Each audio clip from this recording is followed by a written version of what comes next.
Questions 11 through 20 on the 2015 Grade 10 Cayley Math Contest. The operation symbol is defined by A symbol B is A over B plus B over A. What is 4 symbol 8? Well, 4 symbol 8, according to that definition, is going to be 4 over 8 plus 8 over 4. And that is 1/2 plus 2. 1/2 plus 2 is 5 over 2. So number 11, the answer is E. The points negative 1q and negative 3r are on a line parallel to y is equal to 3 over 2x plus 1. What is the value of r minus q? Well, all lines have the equation y equals mx plus b. They're saying that these points are on a line that's parallel to this line. If the line is parallel, it will have the same slope. This line has a slope of 3 over 2. So the line that's parallel to that line will have the same slope. So if this is the equation of that line, it'll also be 3 over 2x. But b will be different. Here it's 1. Here I don't know where b is, so I'll just leave it as b. Okay, now let's start plugging in these two that are on this line. So the first value, negative 1q, it'll be negative q is equal to, positive q is equal to, this one is negative 3 over 2 plus b. And therefore b is q plus 3 over 2. Now let's substitute in that one. So we're again substituting into that equation. So r would be minus 9 over 2 plus b, and therefore b is equal to r plus 9 over 2. Well, b equals that, so we can set them equal to each other. So q plus 3 over 2 is equal to r plus 9 over 2. They want r minus q, so let's just get that. R minus q by bringing the q over. Bring the numbers all to one side. And this will give me 3 minus 9 is what? Negative 6 over 2. And negative 6 over 2 is negative 3. Number 12, the answer is E. At Barker High School, a total of 36 students are on either a baseball team, hockey team, or both. If there are 25 students on the baseball team, 19 students on the hockey team, how many students play both sports? All right. So we draw one of those Venn diagrams, and here we go. So this first circle I will call the baseball circle. So everybody who plays baseball goes in there. Second circle we'll call the hockey circle. And we'll label these regions A, B, and C. Okay. Now let's go back to the question.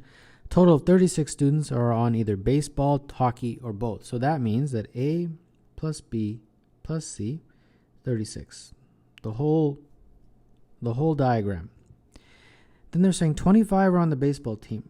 So 25 are in the baseball circle, so that's A plus B. 19 are on the hockey team, so the hockey circle is B plus C. And they want me to find how many students play both sports, so that's basically them saying find B, this guy right here. Okay, we just have to manipulate these equations. The first one is A plus B plus C is 36, but B plus C is 19, so I can substitute that in. A plus 19 is 36. So that means A would be 36 minus 19, which is 17.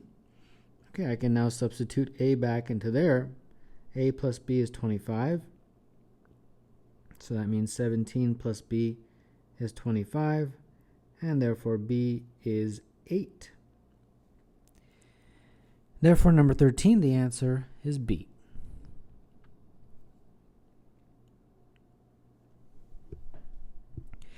In the diagram, triangle PQR is isosceles with PQ equal to PR, and triangle PRS is isosceles with PS equal to SR equals X. Also, the perimeter of triangle PQR is 22. The perimeter of triangle PRS is 22. The perimeter of PQRS is 24. What is the value of x? Let's label these sides. We'll just call them, we'll call them y. And then this is the only other side I need to label. I'll call that z. Now let's look at the question information. PQR 22. So PQR. So that's 2y plus z is 22. PRS is 22. PRS. So that means this is x, right? 2x plus y is 22. And then PQRS, that perimeter is 24. So that's going to be PQRS. So y plus z plus 2x. That's 24. Okay. So this is the system of equations we have to work with and eventually trying to find the value of x. Okay. So let's see here. Well, y plus 2x is right here. So I can just substitute 22 for y plus 2x, and all I'm left with is z is 24. So very quickly, we get z is equal to 2. If z is equal to 2, substitute it in there. So I get 2y plus 2 is equal to 22. 2y is 20. Y is 10. Y is 10. Substitute that into there. And I get 2x plus 10 is 22. 2x is 12. And therefore x is equal to 6. So number 14, the answer is D.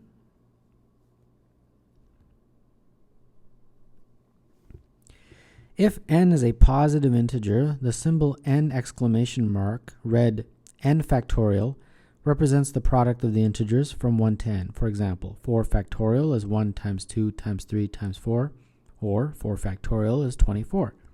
The ones, or units digit, of the sum 1 factorial plus 2 factorial all the way up until 10 factorial is. All right, well, let's just write them out. 1 factorial plus 2 factorial and so on. It's going to be 1 plus 2 plus 6 plus 24 plus 120 plus 720 plus 5040 plus 40320 plus 362880 plus the last one, 10 factorial, 362880. Okay. 1, 2, 3, 4, 5, 6, 7, 8, 9, 10. All right. Just in case you're not sure what I did, I just calculated each of these individual factorials. So for example, 7 factorial is represented by 1, 2, 3, 4, 5, 6, 7. This guy right here. And 7 factorial is just 7 times 6 times 5 times 4 times 3 times 2 times 1. All right? Okay. Now we have to add them up. Now, they don't really care about the sum. They only care about the units digit, the last digit. So this number, whatever it is, some big long number, I don't know what it is. I don't know how many digits it has. They are only interested in the last digit, the ones digit, the units digit, whatever you want to call it. Okay, so that means in the sum, if you notice, all of these guys have zeros in their last digit. So they're not going to contribute anything to that units digit. The only numbers that will contribute something to the last digit are those ones. So the only thing we really need to do is add up those guys. So when we do, we get 33. And the units digit of that is 3. So whatever that big sum is, the last digit will be a 3. And that's all it is. If you really want to, you can add up everything. You get some big long number, and at the end you'll still get a 3. But I just showed you a quicker way. Number 15, the answer is B.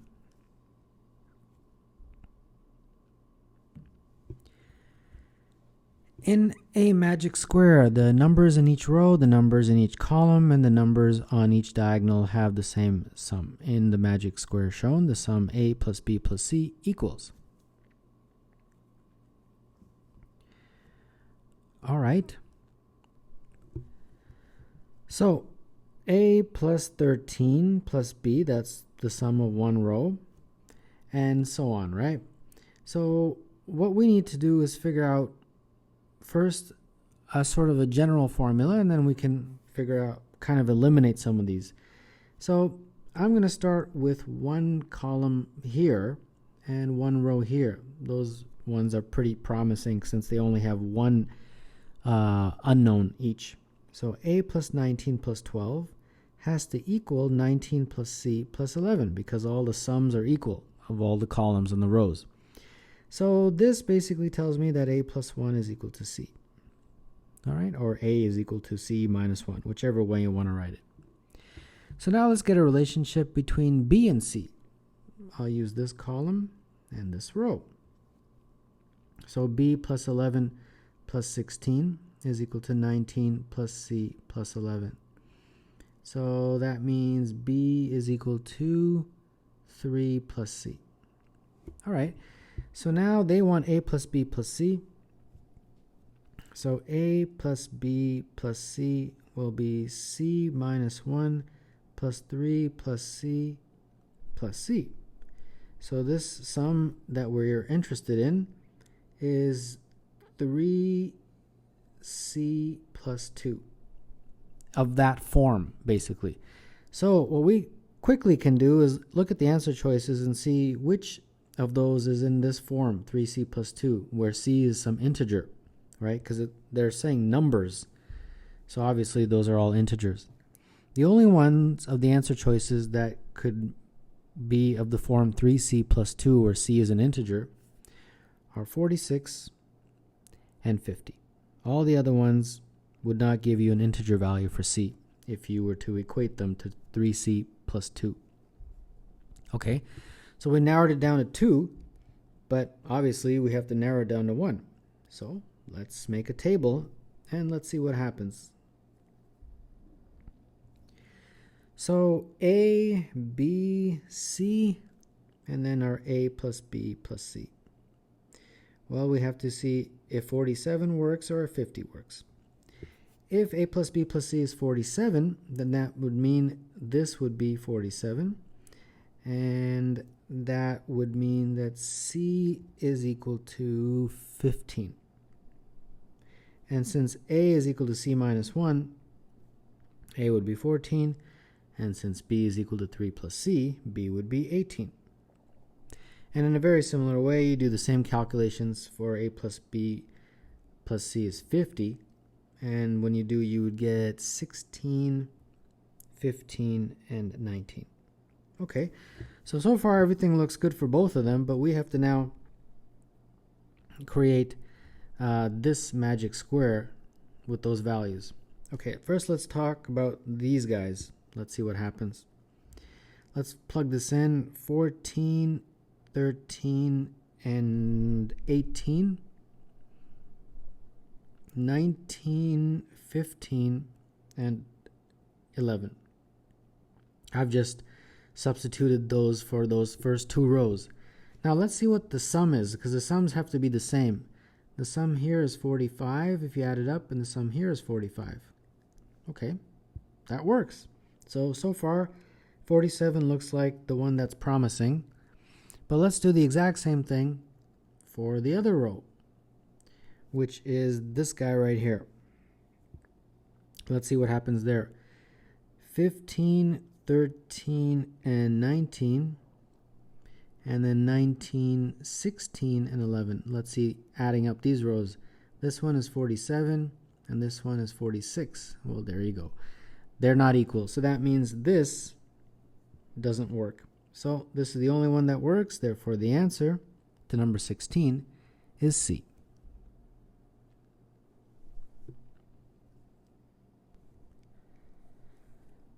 For the first 30 minutes of a trip, Deanna drove at a constant speed. For the next 30 minutes, she drove at a constant speed 20 kilometers faster than her original speed. If the total distance that she traveled was 100 kilometers, how fast did she drive for the first 30 minutes? So she is driving a certain amount of distance at one speed, and then obviously a certain amount of distance at a faster speed. So we are told that the first 30 minutes she drives at a certain speed, and I'll call that speed S. For the next 30 minutes, she drives 20 kilometers faster per hour, so S plus 20. And we use the formula speed is equal to distance over time, or distance is equal to speed times time. And they tell us that the total distance is 100 kilometers. Okay, well, let's break this up. Distance is the first distance plus the second distance. So the first distance is speed times time.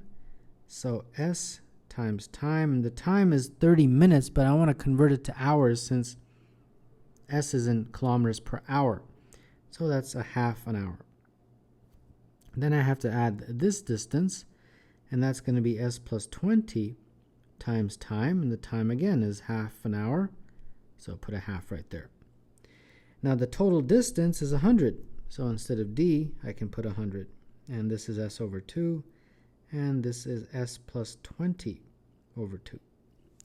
Multiply through by 2, and we get 200 is equal to 2S plus 20, and therefore 180 is equal to 2S. S, therefore, is equal to 90. And therefore, number 17, the answer is B.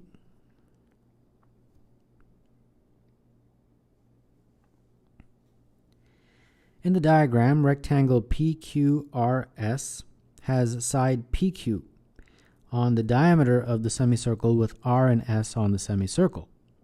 If the diameter of the semicircle is 20 and the length of PQ is 16, then the length of PS is. Okay, so let's summarize what they've given us. Diameter is 20 of that semicircle, so therefore the radius is 10. And I think if I draw one line, it should put things into perspective, that one line being from the center to P to S. I think that's the best way to put it. Now let's label everything. Since the radius is 10, that red line is 10, since this line here originates from the center. And then PQ, they tell us, is 16. And because of the symmetry of this diagram, since this is the center, PQ is 16, then that means from P to here will be half of that, which is 8. Okay, so PS, basically, we can get now from Pythagoras, since that is a right angle, since that is a rectangle. Okay, PS squared plus 8 squared is 10 squared. So PS squared is equal to 100 minus 64, which is 36. And therefore, PS is equal to 6. Number 18, the answer is A.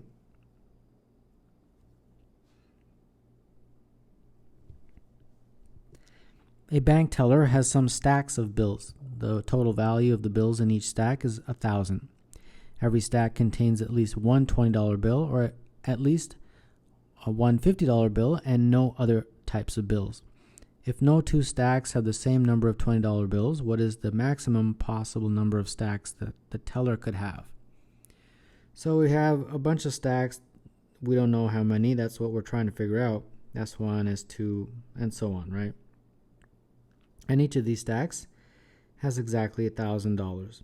And the rule is that the stacks have $20 bills and $50 bills, at least one of each, and no other types of bills. So each stack has a formula that 20 times X, where X is the number of $20 bills, plus 50 times Y, where Y is the number of $50 bills, will equal 1,000. And our job is to find integer solutions for that equation, pretty much. So let's make a table and see what we get. So here's our table, and let's start filling it out for X and Y. And the rules is that there has to be at least one $20 bill. So that means X has to be at least 1, And the same rule applies for the $50 bills. There has to be at least 1, so y has to be at least 1. So we can't have 0. So we can't have like a 0 and a y, that kind of thing. Okay, so let's start with 1, since that's the smallest. If x is 1, and you plug it into this equation, since we're going to do that for everything, you actually get 19.6. Well, that's not an integer. So very quickly you realize that x has to be a multiple of 5. That's the only way you're going to get integer solutions for y. So 5, 10, 15, and so on. And then eventually what will happen is you will get to a point where you get y equal to 0, right? And you can quickly figure that out. It's going to happen when x is 50. When x is 50, if you plug it into this equation, y will be 0.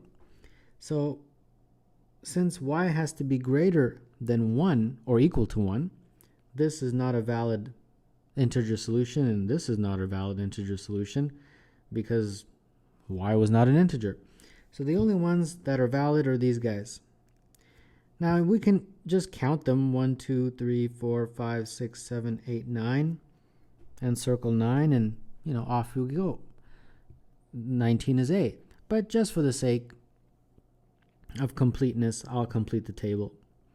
When x is 5, y is 18. When x is 10, y is 16, and so on, right? I'll just complete the table.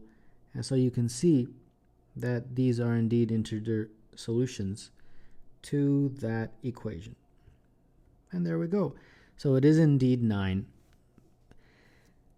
Therefore, number 19, as previously stated, is A.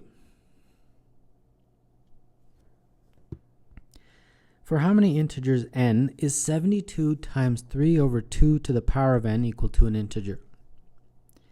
72 times 3 over 2 to the n. All right.